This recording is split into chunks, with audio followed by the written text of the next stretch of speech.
Eu vou dar continuidade para discussão sobre o primeiro chakra, porque por uma série de motivos eu ando bastante interessada nesse chakra especificamente. Como eu falei anteriormente, esse é o chakra mais relacionado com a nossa sensação de segurança ou de insegurança, nossos instintos de sobrevivência. E é o chakra mais associado à coletividade também. Então, por tudo isso, eu acho que esse é o chakra do momento. Hoje eu vou recorrer às minhas anotações dos meus estudos da Caroline Myss. A Caroline Myss é uma professora, autora, uma mística contemporânea, muito sabida desse universo de chakras e saúde, ou dos chakras e do adoecimento.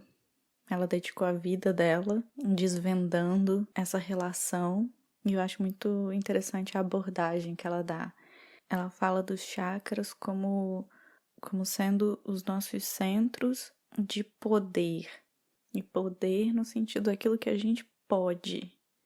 E aí aqui nesse primeiro chakra é onde a gente se conecta com aqueles nossos poderes mais básicos mesmo, mais fundamentais. O primeiro chakra é o nosso chakra que se conecta com o chakra da Terra.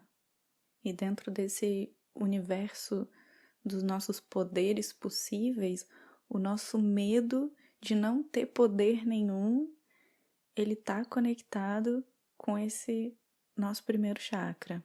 E o que são esses poderes? Aquilo que a gente aprende que são poderes, a gente aprende especialmente na nossa primeira infância, né? E a gente aprende isso da nossa tribo, digamos assim. Então, esse é o nosso chakra tribal. E especialmente nos primeiros 7 anos de vida, a criança, ela tá muito conectada com esse primeiro chakra quando ela está absorvendo todas as informações que a sua tribo está dando. E falando tribo, assim, num sentido bastante geral. A tribo mais imediata de uma criança é a família. E aí, num sentido um pouquinho mais alargado, é a comunidade onde aquela família se insere. E já num segundo momento, passa a ser a sociedade como um todo, é a tribo. E num terceiro momento na vida adulta, a gente vai alargando o nosso entendimento e a nossa experiência de tribos. Mas então a tribo é essa ideia do coletivo, são todos aqueles inputs que o coletivo no qual a gente se insere, que a sociedade no qual a gente se insere, que a família na qual a gente cresceu dá pra gente. E isso vai ser o nosso fundamento, vai ser o fundamento e vão ser os principais registros no nosso primeiro chakra. A Caroline Myss usa uma analogia que eu acho muito boa, que é pensando que nós somos um computador e a gente tem um software energético e cada um dos nossos chakras é uma database. E aí todas as informações, todas as experiências, e aí como experiência coloca pessoas, coloca situações, coloca pensamentos, emoções, tudo vai se conectar ou vai ficar registrado em alguma dessas databases. E a maneira como isso é distribuído é de acordo com a vibração energética de cada uma dessas experiências. Então, quando a gente fala que o nosso chakra básico, a cor, é a cor vermelha, é simplesmente porque a cor vermelha ela tem aquela vibração que é equivalente à do nosso primeiro chakra. E isso vai valer para absolutamente tudo, para os alimentos, cada tipo de alimento tem uma vibração específica, cada som tem uma vibração específica, cada pessoa, cada relacionamento que a gente tem na nossa vida tem uma vibração específica. E aí seria dessa maneira que, através das nossas experiências, a gente vai registrando cada informação na sua data base correspondente. E aí, nesse sentido, são as informações que a gente adquire da nossa tribo que a gente vai registrar no nosso primeiro chakra. Então vão entrar aqui as nossas histórias de família e tudo aquilo que a gente cresceu ouvindo dentro da nossa família. É aqui que a gente registra os elementos culturais, os padrões de crença. Aí, como crença, entra aqui questões como com que idade uma pessoa deve se casar ou iniciar a vida sexual, questões como comportamentos típicos de gênero, identidades de gêneros possíveis ou apropriadas, se relacionamentos interraciais são aceitáveis ou não. Então, todos esses tipos de informação que a gente absorveu na nossa primeira infância e que ficam registradas nesse chakra. As superstições, muitas crenças religiosas, as nossas crenças sobre tempo e espaço, as nossas noções geográficas.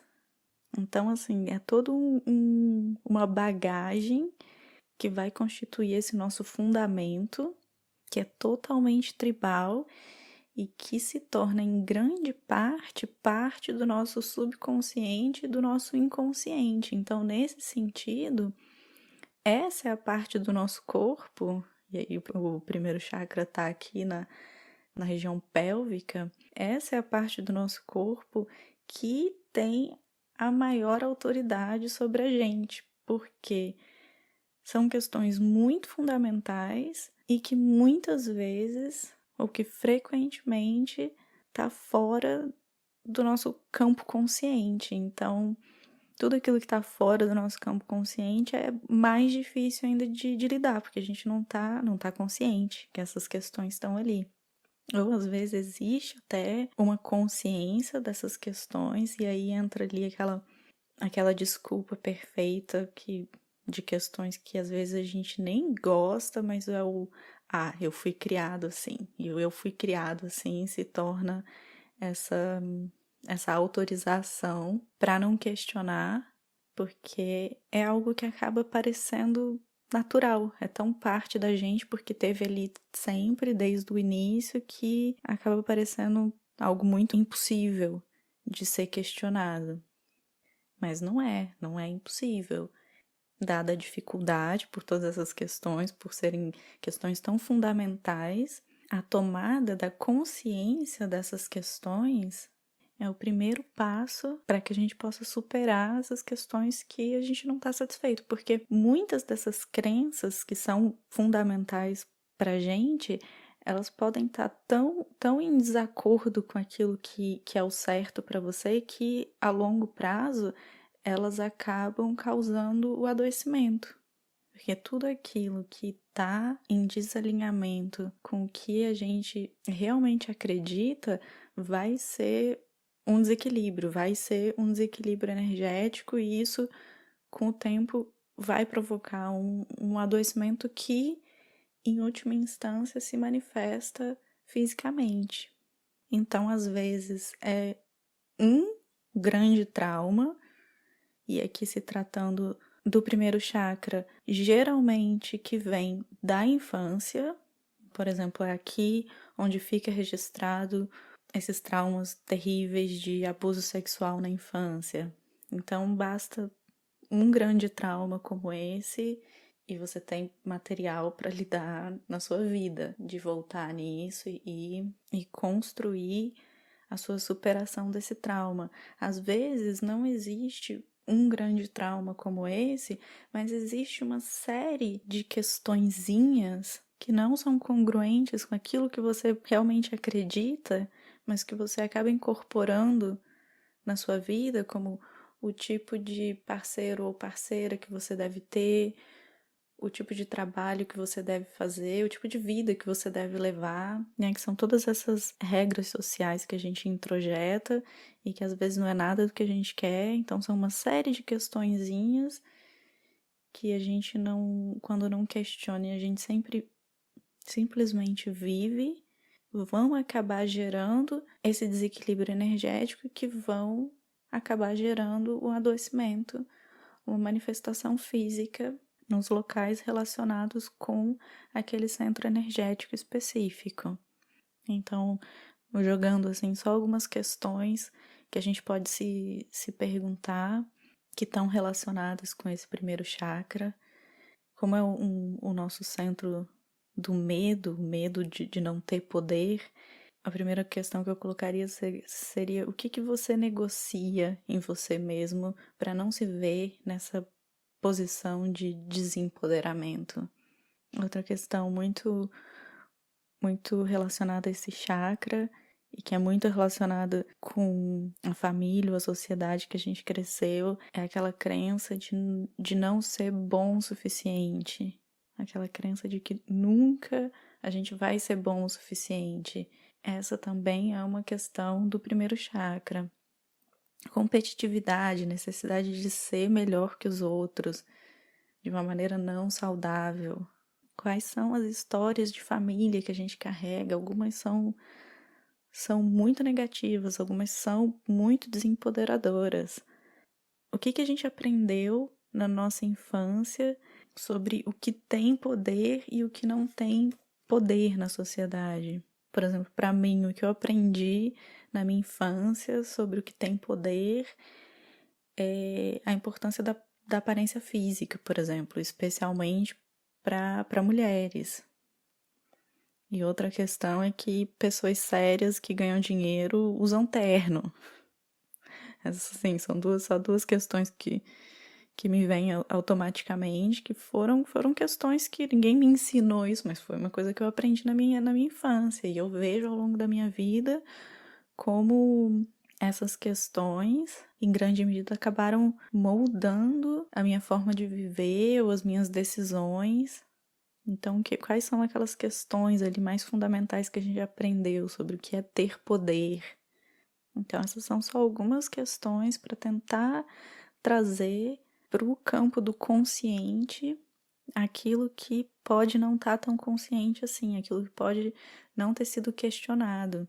E aí, trazendo para o campo do consciente, fica possível quebrar esses elos que a gente tem, que conectam a gente com essas questões fundamentais, mas que são do passado, ou que são completamente externos e que podem não estar funcionando, né? Então, uma vez que a gente ganha consciência disso, abre a possibilidade da escolha, daquilo que a gente quer manter e aquilo que não serve. E porque o ser humano é um ser social, é um ser coletivo, a gente precisa de comunidade, a gente precisa da nossa tribo ou das nossas tribos, mas faz parte do nosso amadurecimento, né, da nossa construção de autonomia, a escolha consciente das nossas tribos, né, ou a escolha consciente da nossa comunidade. Então, entrar nesse processo de questionamento vai levar a gente a escolher mais conscientemente a tribo que nos nutra, que nos fortaleça, que nos empodere, no lugar daquelas que nos tiram o poder e que nos adoecem. E no fim, esse é o nosso processo de individuação. É muito nessa relação com a nossa tribo e no questionamento da nossa tribo e de toda aquela bagagem que a gente recebeu que a gente vai se individuando. E só um parênteses aqui para a grande potencialidade do não se encaixar. Quanto mais a gente não se encaixa nas nossas tribos originais, seja na nossa família, na nossa comunidade, na nossa sociedade, quanto mais a gente não se encaixa, maior é a potencialidade de individuação que a gente tem. Porque aí é muita coisa para questionar. Então é isso, hoje eu fico por aqui. Sou a Paula Simplício, esse é o Corpo Consciente. Até a próxima. Obrigada.